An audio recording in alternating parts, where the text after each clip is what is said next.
My name is Ezekiel, 29 years old, and 6 years ago my parents stopped inviting me to family gatherings because I was a disgrace. My girlfriend of 6 years left me when I was at my lowest. Now that my net worth has 8 figures, suddenly everyone wants back in my life. Funny how success changes how people see you. The story of how I went from sleeping on a friend's couch to becoming a millionaire still feels surreal sometimes. If you're watching this story, let me know where you're viewing from in the comments. Hit subscribe if you want more stories about rising from rock bottom and finding success against all odds. I grew up in a comfortable middle-class suburb just outside of Boston. My father, Thomas, was a corporate attorney for a prestigious firm, and my mother, Diana, worked as a hospital administrator. From the outside, we were the picture-perfect American family. Nice colonial house with a 2-car garage, annual summer vacations, and parents who pushed their only child toward excellence. Excellence in their minds had a very specific definition. It meant straight A's, impressive extracurriculars, and eventually a prestigious career as a doctor or lawyer, following in their footsteps. For the most part, I played along.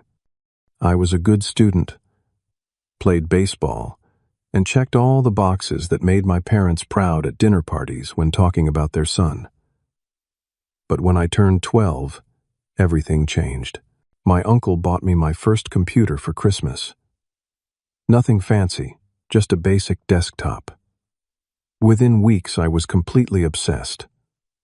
While other kids were playing video games, I was learning how they were made.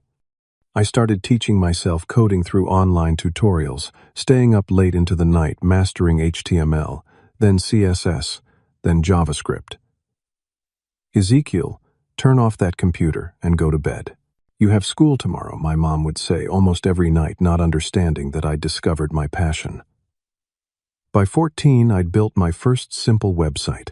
By 16, I'd created a basic app that helped students organize their homework assignments. It wasn't particularly sophisticated, but seeing something I built actually working, actually helping my classmates, that feeling was indescribable.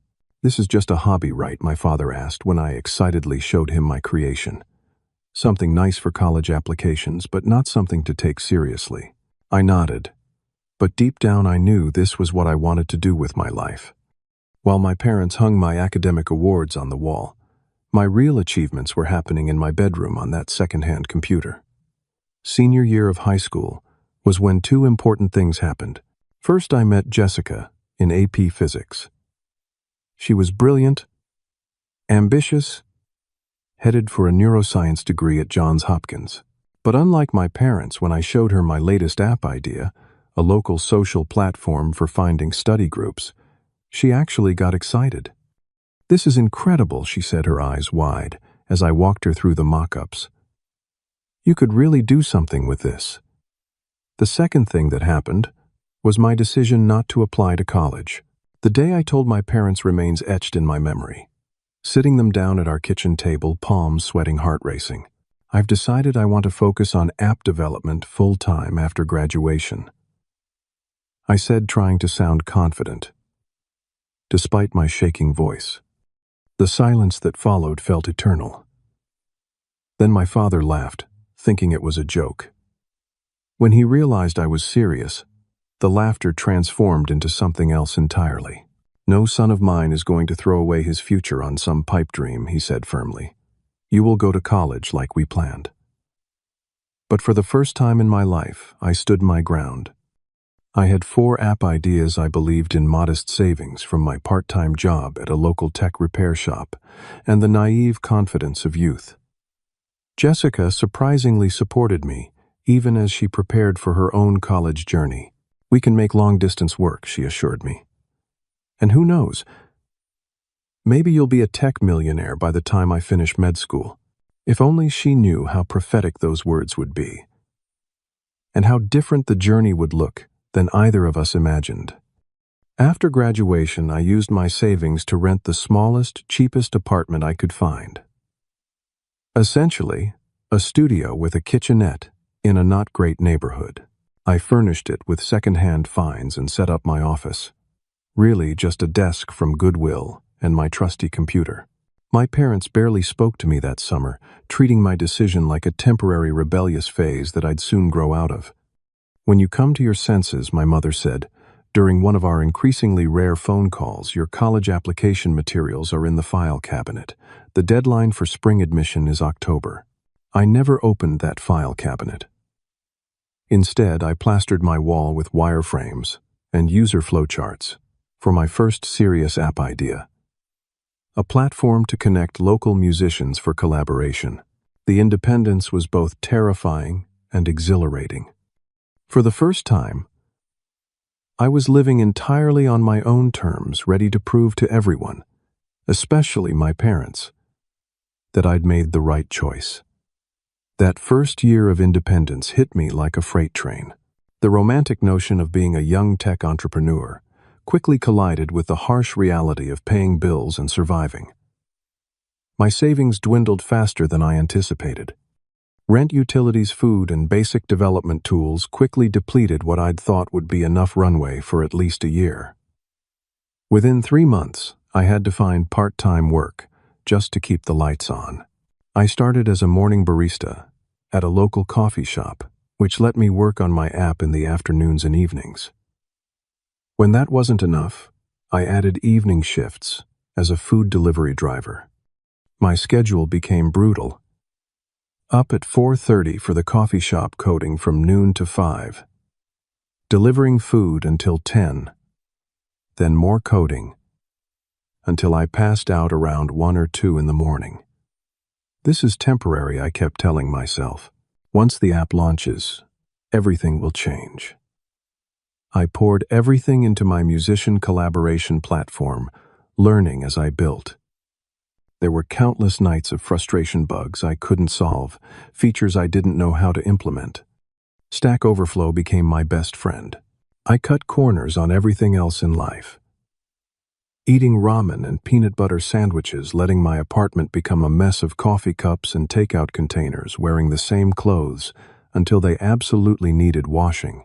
Jessica visited whenever she could make the 4-hour drive from Baltimore. She tried to be supportive, but I could see the concern in her eyes when she looked around my Spartan apartment. "Are you taking care of yourself?" she would ask, cleaning up around me, while I remained glued to my computer. "I'm fine," I'd insist. This is what building something from nothing looks like. After 6 months of development, I finally launched the app. I'd created flyers, posted in online forums for musicians, even personally visited local venues to spread the word. I was certain this was my moment, except it wasn't. The launch was, by any measure, a complete failure. A handful of downloads, technical issues I hadn't anticipated with different phone models, and virtually no user retention. The few users who did sign up barely engaged with the platform. That Thanksgiving was the first major confrontation with my parents. Jessica had gone home to her family, so I drove to my parents' house alone, hoping for some comfort and support despite our differences. "So, how's the tech empire coming along?" my father asked over turkey, not bothering to hide his sarcasm. "It's a process," I said defensively. "Most startups take time to find their footing. Startups usually require actual business plans and investors." My mother chimed in, "Not just playing around on computers." "I'm not playing around," I insisted. "I'm building something." "What you're building is a gap in your resume," my father said. "Every month you waste on this fantasy is another month you'll have to explain to real employers later." By dessert, they were calling me directionless and lacking ambition. Ironic, given how much work I was putting in. I left early, driving back to my apartment in tears, questioning everything. Jessica became my emotional lifeline during this period. Though I could tell the strain of our long-distance relationship was wearing on her, too. Her life was moving forward, making friends, excelling in classes, building toward a clear future. Mine seemed stuck in place. Despite the failure of my first app, I wasn't ready to give up. I pivoted to a new idea, a specialized scheduling tool for small business owners that would integrate with popular payment platforms. This time I was smarter doing market research, first talking to potential users about their needs. During this period, something unexpected happened. At a local tech meetup I could barely afford the time to attend, I met Alan, a former software developer, who'd successfully exited his company years earlier. He took an interest in my work, offering to mentor me. "You've got raw talent," he told me after reviewing my code, "but you need structure guidance." Alan became the supportive figure I was missing. He couldn't offer financial backing. "That would defeat the purpose of you building something yourself," he explained. But his knowledge and encouragement were invaluable. For the first time in months, I felt like someone besides Jessica actually believed in me. But even with Alan's mentorship, securing funding was nearly impossible. Investor after investor turned me down, most not even bothering to reply to my emails or calls. The few meetings I did get ended with some version of "come back when you have traction." The rejection was constant, wearing me down day after day. Jessica tried to understand, but the distance between us, both physical and experiential, was growing. While she was thriving in a structured environment with clear milestones and achievements, I was failing repeatedly with nothing to show for my efforts except dark circles under my eyes and an increasingly desperate financial situation. 2 years into my entrepreneurial journey, my second app had launched to slightly better reception than the first, but nowhere near the success I needed. I had a small user base of about 300 business owners, but the free version wasn't converting to enough paid subscriptions to generate meaningful income. I was still working both part-time jobs just to survive. My 23rd birthday marked a painful milestone. My parents, who had never missed a birthday celebration before, sent only a text message, "Happy birthday. Hope you're reconsidering your choices. A business degree could still salvage your future." No call, no card. Nothing but disappointment and judgment. I tried to not let it bother me, focusing instead on the small dinner Jessica had planned during her weekend visit. She'd been making these trips less frequently, her academic schedule becoming more demanding as she progressed through her program. During that visit, she shared some news that would further complicate our relationship. "I've been offered a research assistant position," she said, picking at her food in the cheap Italian restaurant I'd stretched my budget to afford. "It's an amazing opportunity to work with Dr. Harrison on her neurodegenerative disease study." "That's fantastic," I said, genuinely happy for her. "When does it start?" That's the thing, she said, not meeting my eyes. "It's in Chicago. I'd have to transfer to Northwestern for at least a year, maybe longer." The distance from Baltimore to Boston was manageable. Baltimore to Chicago felt insurmountable. Still, what could I say? This was her dream, her career taking off. I couldn't ask her to turn it down. "We'll make it work," I assured her, reaching for her hand across the table. "We've gotten this far, right?" She nodded, but something in her expression had changed. Later, I would recognize it as the beginning of the end, but at the time I was too consumed with my own struggles to see the signs. As Jessica prepared for her move to Chicago, I threw myself into improving my app.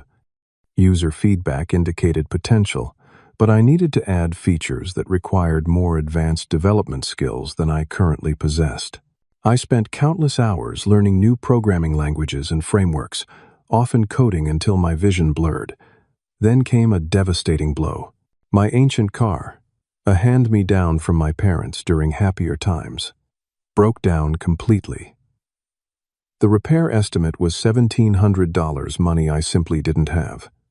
Without reliable transportation, my food delivery gig became impossible, cutting my already meager income nearly in half. In desperation, I did something I'd promised myself I wouldn't do. I asked Jessica for a loan. "Just until the next version launches," I promised. "User testing shows really positive responses to the new features. I just need to bridge this gap." She sent the money, but our conversations afterward were different. A subtle power shift had occurred, and we both felt it.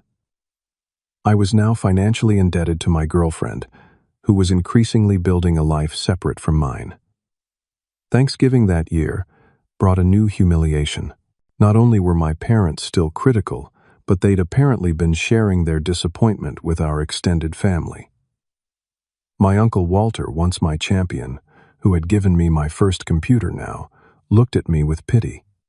"You know," he said, cornering me in the kitchen, "my company is expanding our IT department. Nothing glamorous, but it's entry-level corporate experience. Healthcare benefits. Stable income." I could put in a word. The offer was well-intentioned, but felt like a dagger. Even my biggest supporter now saw me as a charity case, needing rescue from my own choices. "Thanks, but I'm committed to seeing this through," I replied, trying to maintain dignity. Later, I overheard my father talking to Walter. He's too proud to accept help. Has to learn the hard way that his little computer games aren't a career. Christmas was spent alone in my apartment. Jessica was with her family in Chicago, exploring her potential new home city. My parents had made it clear that my presence was welcome only if accompanied by news of a real job or college enrollment. Then came the ultimatum from Jessica during a tense video call in January. "Ezekiel, we need to talk about the future," she said, her face serious on my screen. "I'm watching you struggle month after month. It's been 2 years.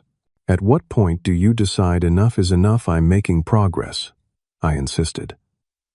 "The user growth is steady. Slow, but steady." "But you can't pay your bills," she countered. "You're working yourself to exhaustion for what? Pride?" "Not pride. Vision," I said. "I believe in what I'm building." She sighed, clearly frustrated. "I've supported this dream for 2 years, but I need a partner who's building a stable future. The research position is looking more permanent. I'm going to be here in Chicago long term." The implication was clear. If I wanted our relationship to continue, I needed to abandon my entrepreneurial efforts and find conventional employment, preferably in Chicago. "Are you asking me to choose between you and my work?" I asked quietly. "I'm asking you to choose reality over fantasy," she replied. We left the conversation unresolved, but the clock was clearly ticking on our relationship. The strain of distance, diverging life paths, and financial stress was taking its toll. Ironically, it was during this lowest point that the seed of my eventual breakthrough was planted. Frustrated one night after another, discouraging call with Jessica, I distracted myself by reading tech news.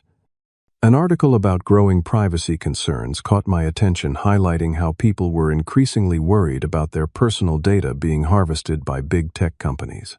That night, unable to sleep, I sketched out the initial concept for what would eventually become my successful app, a messaging platform with unprecedented privacy protections built into its core architecture. Little did I know that this idea, born from my darkest moment, would eventually change everything. By the 4th year of my entrepreneurial journey, my financial situation had become dire. Unable to afford even my modest studio apartment, I moved into a shared house with 3 other guys: a bartender, a graduate student, and a retail worker. My room was barely big enough for a bed and a desk, but it was all I could afford while continuing to pursue my dreams. Despite these circumstances, I felt renewed purpose with my privacy-focused messaging app idea. The concept had evolved considerably, incorporating innovative encryption techniques and a unique approach to metadata protection that even the largest tech companies weren't addressing. I was convinced this was the breakthrough I'd been waiting for. Each night after my coffee shop shifts, I would work until dawn on the prototype, fueled by cheap coffee and the belief that I was creating something truly valuable. My roommates thought I was crazy, hunched over my computer at all hours, muttering about encryption protocols and user interfaces. "Dude, just get a normal job already," Jay the bartender would say, when finding me still coding at 3 in the morning. This tech stuff is killing you. Maybe he was right about the physical toll. I'd lost weight, rarely exercised, and survived primarily on whatever free pastries I could bring home from the coffee shop. But mentally, I'd never been more alive. The technical challenges of building a truly secure messaging system pushed my skills to new limits, forcing me to learn advanced concepts I'd previously thought beyond my capabilities. A promising development came when I managed to connect with a potential angel investor through Alan's network. Michael Ferris was a former security specialist who had made his fortune in early internet companies and now invested in privacy-focused startups. After reviewing my prototype and technical architecture, he seemed genuinely impressed. "You're addressing issues that even the big players are overlooking," he said during our meeting at a local co-working space. I'd scraped together the money to rent for the day, not wanting him to see my actual living conditions. The approach to metadata protection is particularly innovative. For the first time, someone with real industry experience and capital was validating my vision. Michael discussed potentially investing up to $500,000, enough to quit my jobs, rent proper office space, and hire additional developers to accelerate development. I called Jessica immediately after the meeting, ecstatic, to share what felt like my first real breakthrough. But her response was unexpectedly subdued. "That's great, Ezekiel," she said, her voice strangely distant. "Listen, we need to talk. Can you do a video call tonight?" The tone of her voice sent a chill through me. We hadn't been communicating as frequently lately, her research work consuming more of her time while I focused on the new app. Still, I hadn't expected what came next. Later that night, Jessica's face appeared on my screen, her expression serious. She wasted no time getting to the point. "I've been offered a permanent position in Dr. Harrison's lab," she began. "They're doing groundbreaking work, Ezekiel. It could lead to treatments for conditions we've never been able to address before." "That's amazing," I said, genuinely happy for her despite our recent tensions. "Congratulations." "Thank you," she replied, then paused before continuing. "But that's not all I needed to talk about. The Thing Island. I've met someone here. Another researcher in the lab. We've been spending a lot of time together," and the rest of her words blurred as the implication became clear. After 6 years together, supporting each other through high school, her college years, and my entrepreneurial struggles, she was ending our relationship. How long, I managed to ask, my voice barely audible. "We've been seeing each other for about 2 months, she admitted. "I didn't plan for it to happen, but with the distance and our lives going in such different directions." "Were you ever going to tell me about the investor?" I asked, suddenly realizing she'd never actually asked about my exciting news. "Of course," she said, though her expression suggested otherwise. "But Ezekiel, even if you get this investment, it's just the beginning of another long road. I need stability. A partner who's established in their career, not still trying to find their way." The conversation continued for another painful hour, but the outcome was irreversible. 6 years of partnership dissolved over a video call. When we finally hung up, the silence in my tiny bedroom was deafening. I sat there, staring at the blank screen, feeling utterly abandoned. In my emotional turmoil, I made the mistake of calling my parents, hoping that the end of such a significant relationship might finally elicit some empathy. Instead, their response cut deeper than Jessica's betrayal. "Well, can you blame her?" my mother said after I explained what had happened. "She's building a real career, Ezekiel. Of course she wants a partner who can match that." "She made the right choice," my father added. "Maybe this will finally be the wake-up call you need." I hung up without responding, their words echoing painfully. Not only had I lost my girlfriend of 6 years, but it seemed I'd permanently lost my parents' support as well. Later, I learned they'd gone so far as to tell extended family members not to invite me to gatherings concerned I would embarrass them with my failure. The following weeks were the darkest of my life. I barely functioned at my coffee shop job, nearly getting fired after multiple customer complaints about incorrect orders. I stopped coding entirely, the passion that had sustained me through years of struggle temporarily extinguished. Then came the final blow. Michael Ferris, the potential investor who had seemed so enthusiastic, stopped responding to my emails and calls. After 3 weeks of silence, his assistant finally sent a terse message: "Mr. Ferris has decided to allocate his investment funds elsewhere. We wish you success with your future endeavors." No explanation, no feedback, just another rejection added to the hundreds I'd already accumulated. That same week, unable to contribute my share of the rent after missing too many work shifts, I was asked to move out by my roommates. With nowhere else to go and barely $50 to my name, I showed up at my friend Jamal's apartment with a backpack containing my clothes and my laptop, the only possessions I had left. "You can crash on my couch until you figure things out," Jamal offered, though I could tell he was concerned about my mental state. We'd known each other since high school, one of the few friendships I'd maintained, despite my all-consuming focus on my work. That night, lying on Jamal's lumpy couch staring at the ceiling, I reached the absolute bottom. My girlfriend had left me. My parents had disowned me. My investor had abandoned me. I had no home, no money, and no prospects. For the first time, I seriously considered giving up. Applying for corporate jobs as my parents had always wanted. Admitting that my entrepreneurial dream had been a foolish fantasy.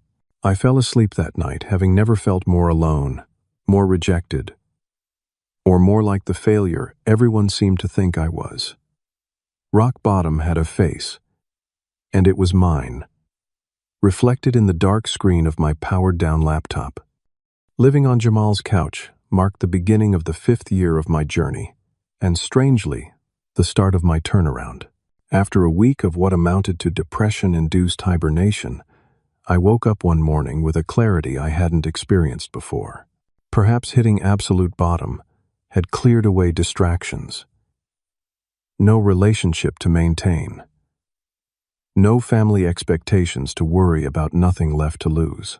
"I think I need to completely rethink my approach," I told Jamal over breakfast.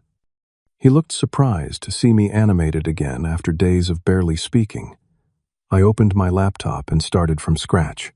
The core idea was still solid, a privacy-focused messaging platform. But my implementation had been conventional, iterative. Now I would be revolutionary. Instead of building a regular app that added privacy features, I would create an entirely new architecture where privacy wasn't an add-on, but the fundamental design principle. Every aspect of the platform would be constructed around protecting user data with innovative approaches to encryption, metadata protection, and server architecture. Jamal, though not technically inclined himself, became my sounding board. His outsider perspective helped me simplify complex ideas and focus on user experience alongside technical innovation. "Regular people don't care about encryption algorithms," he pointed out. "They care if their stuff is safe, and if the app is easy to use." He was right. My previous versions had been technically sound but unintuitive for average users. This time I obsessed over making advanced privacy accessible through elegant design. My daily routine became monastic in its discipline. I'd wake at 5 work until it was time for my barista shift, which I'd managed to keep after apologizing and recommitting, then return to coding until late at night. I lived on ramen noodles, eggs, and whatever food Jamal shared from his own meager supplies as a junior graphic designer. 3 months of intense development produced a prototype that looked nothing like my previous attempts. It wasn't just a messaging app with good privacy. It was an entirely new paradigm for secure communication. The turning point came when I saw a flyer for a regional tech conference. The registration fee was $300. Money I absolutely did not have. But they offered a student discount, and Jamal happened to have a student ID from his evening design classes. "You can't use my ID," he said when I suggested the idea. "But I could register and give you my badge." It wasn't exactly ethical, but desperation outweighed moral qualms. Jamal registered, and on the day of the conference I wore his badge feeling like an imposter, but determined to make connections. The conference was intimidating. Everyone seemed more successful, better dressed, more legitimate than me. I wore the only button-down shirt I owned, now slightly frayed at the collar, and tried to project confidence I didn't feel. During a networking session, I overheard a woman discussing privacy concerns in messaging platforms. Exactly my focus area. Gathering my courage, I joined the conversation, sharing some insights about metadata vulnerabilities that most companies were overlooking. The woman, Sarah Jenkins, I soon learned, listened with increasing interest as I explained the technical approaches I was developing. She handed me her business card, Horizon Ventures Principal. "Do you have a demo you could show me?" she asked. The next day, I met Sarah at her office, having stayed up all night polishing my prototype. For 2 hours, I walked her through the platform, explaining the architecture and demonstrating the user experience. Unlike previous investors who had glazed over during technical explanations, Sarah asked insightful questions that showed she genuinely understood the innovation. "This approach to metadata protection is unlike anything I've seen," she said, leaning back in her chair. "And the user interface makes complex security accessible to average people." Then came the words that would change my life. "I think Horizon might be interested in providing seed funding. Can you send me a proper pitch deck and financial projections by next week?" I worked non-stop on those materials, researching competitive analysis, market sizing, and revenue models. Jamal helped with the visual design, his skills making my presentation look professional, despite our limited resources. 2 weeks later, the impossible happened. Horizon Ventures offered an investment of $250,000 for 15% of the company, valuing my startup, which until then had been just me and my laptop on someone's couch, at nearly $1.7 million. The funding changed everything. I could finally move into my own apartment. Nothing fancy, but a decent studio in a safe building. I could buy proper equipment. And most importantly, I could hire help. I brought on a senior developer and a UI divided by UX designer as contractors, accelerating development significantly. With the team's help, we built a beta version in 4 months. The launch was limited but strategic, targeting privacy-conscious users, tech journalists, and security experts. The response exceeded all expectations. Users praised the intuitive interface masking complex security features. Tech blogs published favorable reviews, highlighting innovations our larger competitors lacked. SecureSpeak introduces privacy protections that should become industry standard, wrote one influential tech reviewer. This small startup is showing tech giants how user data protection should be done. User growth was steady, then exponential. What started as a few hundred beta users grew to 10,000 within 2 months, then 50,000 by month 4. We weren't generating significant revenue yet. The basic version was free with premium features planned for later. But the growth metrics were extraordinary. Larger investors began circling. Sarah helped negotiate a Series A round that brought in $2 million at a $12 million valuation. I could now hire a proper team, developers, designers, marketing specialists, and move into actual office space. Throughout this period, I maintained radio silence with my family. They didn't know about the investment, the growing user base, or the industry recognition. As far as they were concerned, I was still the failure they'd written off years ago. And Jessica remained in Chicago, unaware that the fantasy she'd abandoned was becoming a remarkable reality. The silence wasn't entirely about vindication. I was simply focused on building, improving, growing, and processing the hurt their rejection had caused. In the quiet moments between the increasingly frequent victories, I sometimes wondered if success would heal those wounds, or merely validate the pain of not being believed in when it mattered most. 18 months after securing our Series A funding, SecureSpeak had transformed from a promising startup into a phenomenon. Our user base had grown to over 3 million active users worldwide, with particular popularity among journalists, activists, business professionals, and increasingly everyday people concerned about digital privacy. The growth hadn't been without challenges. Scaling our infrastructure while maintaining our rigorous security standards required constant innovation. We faced targeted cyber attacks from entities wanting to prove our security claims false. Each attack was repelled, further cementing our reputation for uncompromising protection. Then came the moment that changed everything. One ordinary Tuesday, I received an email from the business development team at Quantum Tech, one of the world's largest technology companies. Quantum is interested in exploring strategic partnership opportunities with SecureSpeak.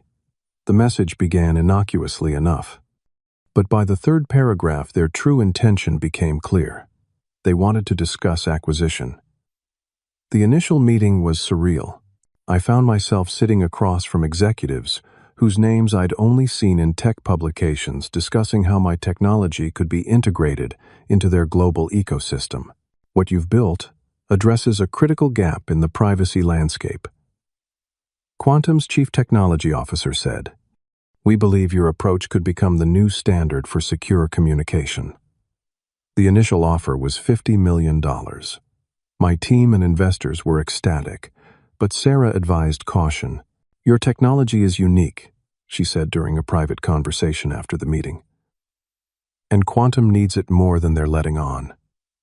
Their privacy reputation has taken hits lately. This is worth significantly more." She was right. After 3 months of intense negotiations, due diligence, and multiple counteroffers, we settled on $75 million, with guarantees that our team would remain intact and our privacy principles would not be compromised. The day I signed the final acquisition documents remains vivid in my memory. Sitting in a sleek conference room surrounded by lawyers and executives, watching as years of struggle culminated in a signature that would make me wealthy beyond anything I'd imagined. My personal share, after accounting for investors and employee stock options, amounted to $47 million. From nearly homeless to multimillionaire in less than 3 years. The news of the acquisition hit the business press immediately. Quantum acquires privacy startup SecureSpeak for $75 million. SecureSpeak, the privacy solution that commanded a premium price. From couch to millions, the remarkable journey of SecureSpeak founder. Several articles detailed aspects of my story. The college dropout who persevered through years of rejection to create groundbreaking technology. None captured the personal toll, the lost relationships, or the isolation that had accompanied the journey. With financial security assured for life, I made surprisingly modest initial changes. I purchased a nice house in a good neighborhood. Not a mansion, but a comfortable 4-bedroom home, with a dedicated office space and a small backyard. I invested the vast majority of my windfall with professional advisors, ensuring long-term stability rather than indulging in extravagant spending. The only luxury I permitted myself was paying off Jamal's student loans and buying him a new car. Small tokens for the friend who had given me shelter when I had nothing. Then the messages started arriving. The first came from Jessica via social media. "Congratulations on the acquisition. Always knew you were talented. Would love to catch up sometime." Her message landed like a stone in my stomach. 6 months after our breakup, she had sent a friendly check-in message, which I'd responded to politely but briefly. This was our first communication since then, prompted not by genuine interest in my well-being, but by news of my financial success. Next came a call from my mother, the first in over a year. "Ezekiel, darling, We saw the news about your company. We're so proud of you. Why didn't you tell us things were going so well?" Her voice contained no acknowledgement of their absence during my struggles, no recognition of the years of criticism and rejection, just pride in the success, as though they had supported me all along. Over the following weeks, the pattern continued. Extended family members who had followed my parents' lead in excluding me from gatherings now sent congratulatory messages. Former classmates who had never shown interest in my work suddenly appeared in my inbox, many with business ideas they hoped I might invest in. Even my former roommates who had evicted me at my lowest point reached out with effusive congratulations and reminiscences about how they had always believed in the vision. The most surprising contact came from my high school computer science teacher, Mr. Harrington, who sent a simple message. "Saw the news. Not surprised. You always understood that technology should serve people, not exploit them. Well done." His was the only message that brought tears to my eyes. Recognition from someone who had seen my potential before success validated it. The sudden attention from people who had previously dismissed me created complex emotions. Part of me felt vindicated. The delusional dreamer had been right all along. Another part felt deep hurt that relationships seemed contingent on financial success rather than inherent worth. As the dust settled on the acquisition, and my team integrated with Quantum's larger organization, I found myself with time to reflect on these renewed connections and consider how to respond. Success had answered many questions, but it had also created new ones about trust, authenticity, and forgiveness. 3 months after the acquisition announcement, the doorbell rang at my new home. Through the security camera, I saw my parents standing on the porch looking nervous but eager. I hadn't responded to their recent calls and messages, unsure of what to say or how to feel. Now they had taken matters into their own hands by showing up unannounced. After a moment's hesitation, I opened the door. "Ezekiel," my mother exclaimed, moving forward as if to hug me, then stopping awkwardly when I didn't reciprocate the gesture. "You look wonderful. What are you doing here?" I asked, not rudely but not warmly either. "We wanted to see you," my father said. "You haven't been answering our calls." I invited them in, offering coffee, which they accepted. The conversation started with surface-level pleasantries and obvious admiration of my home. Modest by millionaire standards, but certainly nicer than anything I'd lived in before. "This is quite a place," my father commented, looking around. "Smart investment in this neighborhood, too. Values keep rising." "Thanks," I replied, simply waiting for whatever had really brought them here. As the small talk exhausted itself, my mother reached into her purse and withdrew some papers. "We wanted to talk to you about something exciting," she said. "Your uncle, Walter, and I have been developing a healthcare application for patient management. With your experience and connections at Quantum, we thought you might want to come on as an investor and advisor." She slid the business plan across the coffee table toward me. The surreal nature of the moment wasn't lost on me. After years of dismissing my tech ambitions, my mother was now seeking my investment in her own app idea. "We've already got preliminary interest from a few local doctors," my father added. "With your backing, we could really make this work." I glanced at the business plan, then set it aside. "How much are you looking for?" "Well, the initial development and marketing would require about $750,000, my mother said, trying to sound casual about asking for $750,000. "But this could be the beginning of a real family business. Something we build together."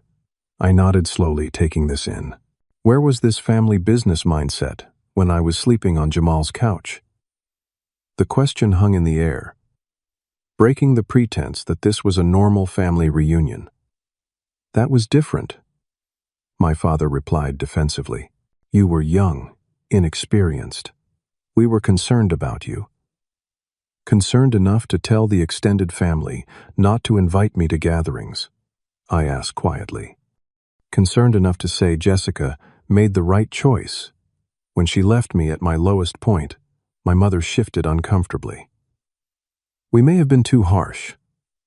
We just wanted what was best for you. No, I countered. You wanted what looked best for you. There's a difference. For the next hour, we had the most honest conversation of our adult relationship. I detailed the pain of their rejection. Not just disagreement with my choices, but active abandonment when I needed support most. They attempted various defenses from tough love to you, needed to learn independence, but eventually faced with the stark reality of their actions, they ran out of justifications. I guess we were wrong about your potential, my father finally admitted. That's just it, I replied. You shouldn't have needed me to become successful to believe in me. Parents should believe in their children, even when no one else does. That's the whole point. By the end of our conversation, we'd reached an uncomfortable truce. I agreed to consider a much smaller investment in their healthcare app if they could demonstrate market validation, but made it clear that our relationship would need to be rebuilt slowly on new terms, with acknowledgement of past hurt rather than pretending it never happened. A week later, I received the text I'd been expecting from Jessica back in town for a conference next week. Coffee. We met at a neutral location, a cafe downtown. Jessica looked much the same, perhaps more polished in her professional attire. Her confidence evident in her posture and manner. You look great, she said after we'd ordered. Success suits you. Thanks, I replied. How's the research going in Chicago? We exchanged updates about our professional lives.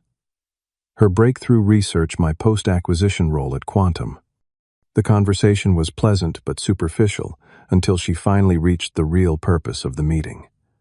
I've been thinking about us a lot lately, she said, her voice softening. About how things ended. I wonder if we were too quick to give up on what we had. I looked at her directly.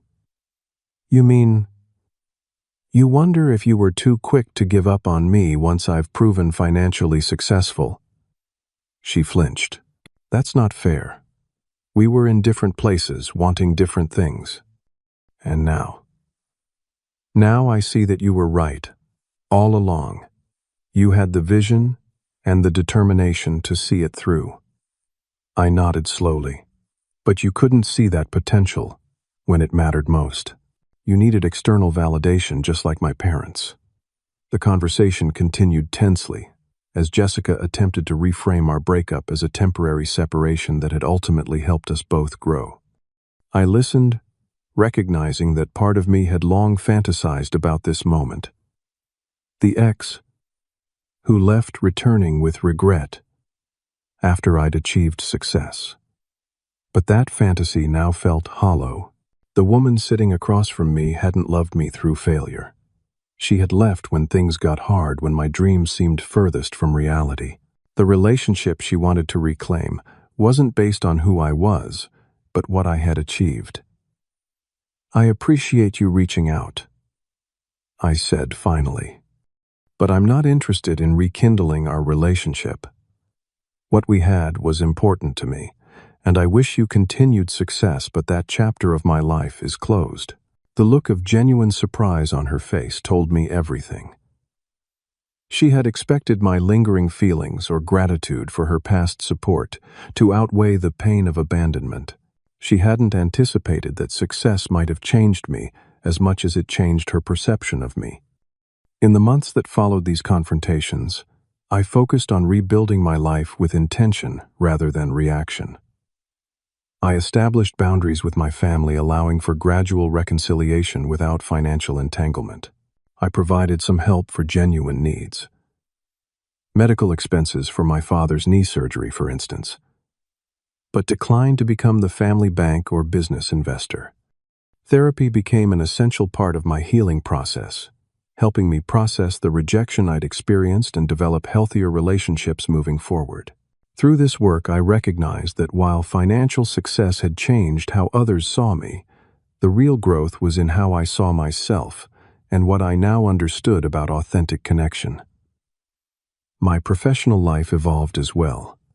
While continuing my role at Quantum, I established a foundation to support young entrepreneurs from disadvantaged backgrounds, providing not just funding but mentorship and emotional support, the elements I had lacked during my own journey. Through the Foundation's events, I met Sophia, a brilliant software engineer, with her own startup, focused on educational technology. Unlike Jessica, she had encountered significant struggles in her entrepreneurial journey and had persevered despite multiple setbacks. Our connection was immediate and deep, based on shared experiences and mutual respect. When she learned about my financial status, something I hadn't mentioned in our early interactions, her response was refreshingly unconcerned. "Money comes and goes," she said with a shrug. "The person you become through challenges is what matters." As our relationship developed, I found healing in being valued for who I was rather than what I had achieved or accumulated. Sophia saw the determination and resilience that had existed before, the success qualities that had always been there, but that others had failed to recognize or support. Looking back over the 6-year journey from rejection to vindication, I realized that success hadn't simply validated my technical ideas, it had revealed the true nature of relationships in my life. Those who had abandoned me during struggle but returned during success showed what they truly valued. Those who had supported me when I had nothing, Jamal Allen and a handful of others, demonstrated authentic connection that transcended circumstance. The most valuable lesson wasn't about persistence in business, though that certainly mattered. It was about understanding that your worth isn't determined by others' assessment of your potential or by external markers of success. True self-worth comes from within, from believing in your vision, even when no one else does, and from the integrity with which you pursue that vision through inevitable failures. Success didn't heal the wounds of rejection. It simply clarified which relationships were worth rebuilding and which were better left in the past. The journey from sleeping on a friend's couch to financial security taught me that some people will only believe in you after everyone else does, while others will believe in you when no one else will. The latter are the ones who deserve a place in your life regardless of where that life takes you. So, what about you? Have you ever had someone come back into your life after success who wasn't there during your struggles? How did you handle it? Let me know in the comments below. If this story resonated with you, please hit that like button and subscribe to hear more stories about resilience and authenticity. Thank you for listening to my journey. And remember, the people who matter will value you for who you are, not what you have.